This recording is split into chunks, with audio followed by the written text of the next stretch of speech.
What does it mean to approach your classes from a place of equity? We're so excited to dive into this topic so that you can feel confident in approaching lessons using equity to deliver a program that better meets the needs of your Cooking Matters participants. Each participant has their own unique lived experience, culture, and ideas, and most likely many responsibilities such as children, family, work, and life's daily stressors. It's important that we as facilitators approach conversations from a place of curiosity and listening. Our job as facilitators is to encourage multiple points of view that creates rich conversations and learning. There are many factors that contribute to what individuals and families eat or don't eat. Some of these are within the control of the individual, and some are not. When it comes to food, we believe that all people should have access to the food they want to eat. This means that we have to tailor what we offer to meet the needs of our communities and participants.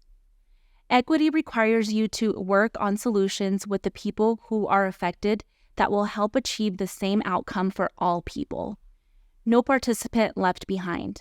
Cooking Matters acknowledges that systemic barriers based on race, ancestry, national origin, social, legal status, age, sex, gender identity, sexual orientation, ability, and more have created unequal opportunities for both food access and economic opportunity in our society.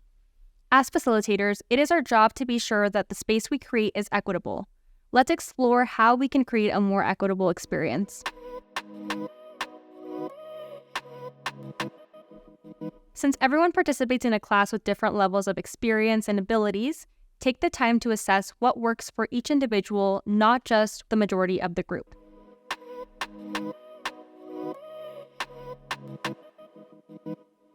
You might realize you need to bring different equipment or offer instructions in a different way so that everyone has tools and instructions that work for them.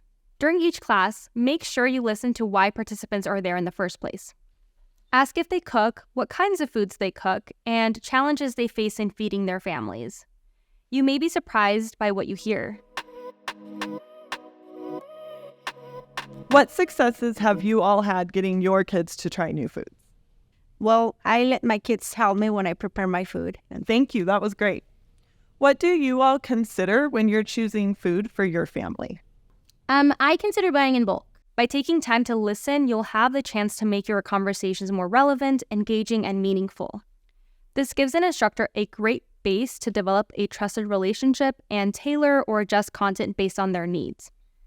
Based on what you learn from your participants, you may find you need to adjust your usual recipes so that everyone can eat food that is safe or appropriate for their health or cultural needs.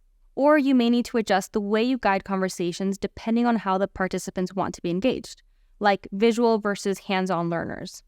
One method might work for a chatty group of participants who know each other, but not for a group of strangers. Or you may need to account for extra time if you have a translator who is engaging with people in different languages. Every participant comes to the space with their own circumstances. Successful engagement will recognize differences while also delivering helpful information and provide a safe space for participants to explore new ideas. Design a solution with them, even if it requires a bit more work on your end. To sum it all up, listening, trust building, and honoring individuals' experiences, and then coming up with solutions together are a great foundation to understand and more deeply engage with your Cooking Matters participants.